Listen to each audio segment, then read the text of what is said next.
নিশ্চয়কৈ আজি হেঁপাহৰ ভোগালী বিহু আৰু ৰাজ্যৰ বিভিন্ন প্ৰান্তত এক উৎসৱমুখৰ পৰিৱেশৰ মাজে পুৱা ভাগৰ পৰাই ভোগালী উৎসৱ আয়োজন কৰা হৈছে ৰাজ্যবাসীয়ে।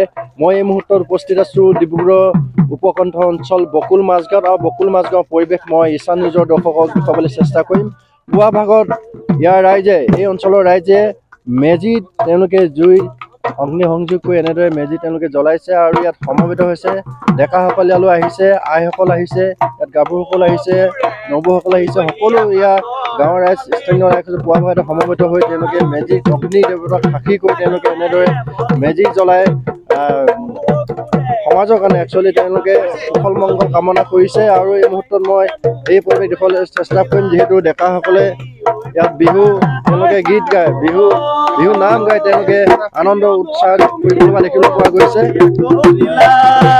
মৰমত মাতিছো তোমাক জানে মনি, ঐ তুমি মোৰ বুকুৰে হিয়া বাখৰ মনি।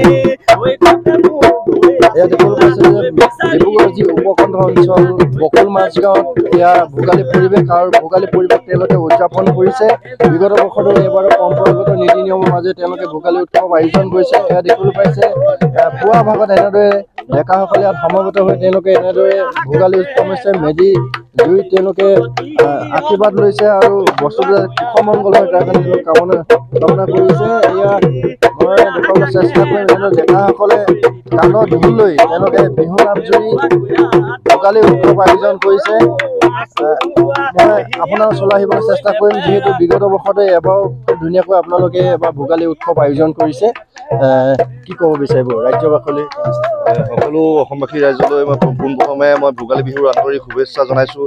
আৰু আমি যিদৰে প্ৰত্যেকবাৰে আমি ভোগালী বিহু উদযাপন কৰোঁ, ঠিক তেনেদৰে আমি এইবাৰো আমি অলপ হেৰি কৰিছোঁ। ইয়াৰ পিছত আপোনাৰ মেজি জ্বলোৱাৰ পিছত আমাৰ ভোজৰ যিটো কাৰ্যসূচী সেইটো আছে। নিশ্চয়কৈ পৰম্পৰাগত ৰীতি নীতিৰ মাজেৰে তেওঁলোকে এবাৰ ভোগালী উৎসৱ আয়োজন কৰিছে, যিহেতু পুৱা ভাগত তেওঁলোকে এনেদৰে মেজিত অগ্নি সংযোগ কৰি তেওঁলোকে আশীৰ্বাদ গ্ৰহণ কৰিছে। আৰু ইয়াৰ পিছত যিহেতু মই আপোনাৰ ওচৰলৈ আহিব বিচাৰিম, যিহেতু বিগত বছৰে এবাৰ খুব ধুনীয়াকৈ ভোগালী উৎসৱ আয়োজন কৰিছে, কি কৰিব? হয়, ভাল লাগিছে। আমাৰ বাপুতি আহোম ভোগালী বিহুটি এবাৰ আমি গাঁৱৰ সকলোৱে মিলি একত্ৰিত হৈ আমি পাতিছোঁ। গাঁৱৰ যুৱক আৰু আমাৰ বয়োজ্যেষ্ঠ মানুহসকলে মিলি পাতিছোঁ। সকলোলৈ ভোগালী বিহু আন্তৰিক শুভেচ্ছা জ্ঞাপন কৰিছোঁ। আগন্তুক দিনবিলাক যাতে মানুহৰ সদায় ভালে যায় তাৰে কামনা কৰিছোঁ। এই ভোগালী উৎসৱতে সকলো মানুহৰ মৰম প্ৰীতি স্নেহ শ্ৰদ্ধা ভক্তি সকলোৰে মাজত অটুট থাকে। সেই মানসেৰে আমি আজি এই মেজিটো আমাৰ গাঁৱৰ ডেকাসকলে উলিয়াইছে, তাৰ কাৰণে আমি সদায় আগ্ৰহী আৰু সদায় আমি ভাবোঁ যে আমাৰ গাঁওখন তথা অঞ্চলটোত যিকেইজন মানুহ আমি আছোঁ সকলো ভালে কুশলে থাকিব লাগে, তাৰে কামনা কৰি আমি আজি এই ভোগালী উৎসৱটো পালন কৰিছোঁ। গাঁওখনৰ প্ৰত্যেকজন ঘৰলৈ যাতে সুখ সমৃদ্ধি কঢ়িয়াই আনে ভোগালী উৎসৱে তেওঁলোকে কামনা কৰিছে। আৰু মই যিহেতু বিহু বতৰ আৰু ভোগালী উৎসৱ আপোনাৰ পৰা যিটো বিহু নাম গাই আছে, আপোনাৰ পৰা এটা পুৰণা বিহু নাম শুনিব চেষ্টা কৰিম। সাপে মুখলালে জৰাৰে তলতে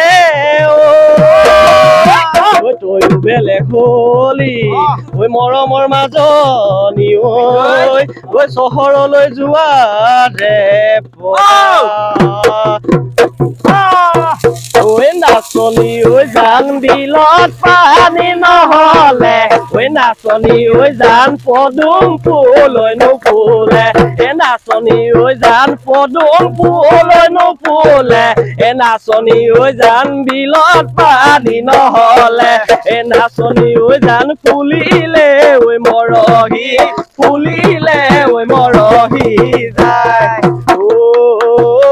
নাচনী ঐ জান অন্তৰ প্ৰেম থাকিলে নাচনী ঐ জান যাচিব নাজানিলে নাচনী ঐ জান অন্তৰ প্ৰেম থাকিলে নাচনী ঐ জান যাচিব নাজানিলে নাচনী ঐ জান অন্তৰতে মৰহি অন্তৰতে মৰহি যায়।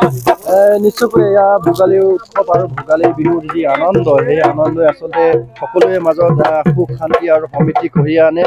এনেদৰে গাঁৱৰ ডেকাসকলে ইয়াৰ গাঁৱৰ জীয়ৰীসকলে একত্ৰিত হৈ ভোগালী উৎসৱ আনন্দ লৈছে। আৰু ইয়াত মই অন্য এটা পৰিৱেশ দেখুৱাবলৈ চেষ্টা কৰোঁ। ইয়াত যিহেতু দেখিবলৈ পাইছে যে ইয়াত গাঁৱৰ মহিলাসকলে নবৌসকলে ইয়াত পুৱা ভাগত তেনেলোকে শৰাই শৰাই এখন প্ৰত্যেক ঘৰৰ পৰা এখন এখন শৰাই তেওঁলোকে আনিছে আৰু এই অগ্নিক সাক্ষী কৰি তেওঁলোকে এই শৰাইখন আগবঢ়াইছে আৰু ইয়াৰ পিছত তেওঁলোকে সমূহীয়া আশীৰ্বাদ গ্ৰহণ কৰিব।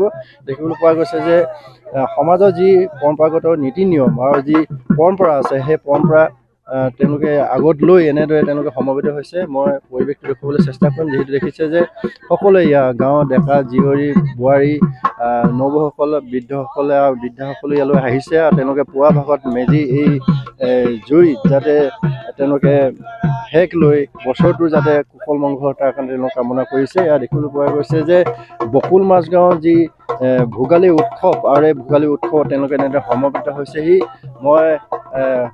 মই আপোনাৰ ওচৰলৈ আহিব চেষ্টা কৰোঁ, অকণমান আহক। যিহেতু নবৌৰ ওচৰলৈ কথা পাতিবলৈ চেষ্টা কৰিব বিচাৰিম আৰু ইয়াত যিহেতু এগৰাকী মই বয়োজ্যেষ্ঠ মহিলা লগ পাইছোঁ। যিহেতু আজি ভোগালী উৎসৱ বিহু বতৰ, কি ৰাজ্যবাসীলৈ কি ক'ব বিচাৰিব আপুনি? আগৰ বিহু এতিয়াবোৰ কেনেকুৱা দেখিছে? নমস্কাৰ। বিহুটো বিহু বুলিয়ে আৰু প্ৰত্যেকে বুঢ়া বুঢ়ী সকলোৱে বুলিয়ে আগতে আৰু বেছি দেখিছিলোঁ এতিয়াতকৈ। আগতে শুনিছিলোঁ আপুনি বহুত বিহু নামো গাইছিলে বুলি। মই গাইছিলোঁ। দিয়কচোন এবাৰ বিহু এফাকি দিয়কচোন আপুনি। দিয়ক পুনৰ বিহু গাইছিল। বিহুৰে বিৰিণা পাতে সমনীয়া,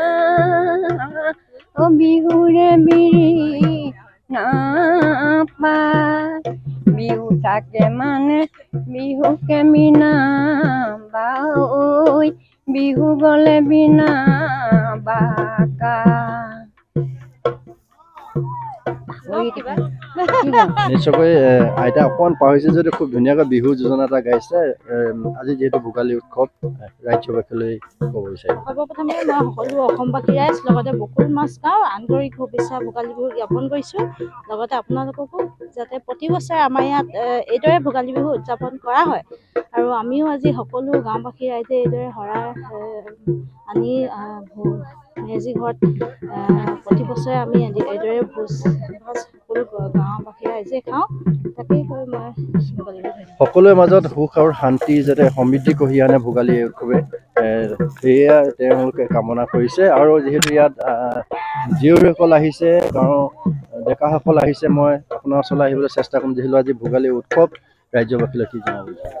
ভোগালীৰ বহুত শুভেচ্ছা জনাব বিচাৰিছোঁ আৰু অসমবাসী ৰাইজক ভোগালীৰ বহুত শুভেচ্ছা থাকিল। আৰু সকলোৱে ভোগালী উৎসৱক এনেদৰে তেওঁলোকে ৰাজ্যবাসীলৈ তেওঁলোকে শুভেচ্ছা জ্ঞাপন কৰিছে। আৰু যিহেতু আজি পুৱা ভাগলৈ যিহেতু ফৰকাল এটি মিঠা ৰ'দ ওলাই আহিছে, গতিকে পুৱা এই সূৰ্যৰ প্ৰখৰ ৰ'দৰ মাজতো আৰু যাতে সূৰ্য কিৰণে যাতে সকলোৰে মাজত এক শান্তি সমৃদ্ধি কি হয় তাকে তেওঁলোকে কামনা কৰিছে। আৰু যিহেতু ভোগৰ উৎসৱ ভোগালী লৈ এতিয়া এনেদৰে ৰাজ্যবাসীয়ে এক আনন্দ উৎসৱ পৰিৱেশৰ মাজেৰে আজি পুৱা ভাগৰ পৰা এই উৎসৱ পালন কৰা দেখিবলৈ পোৱা গৈছে।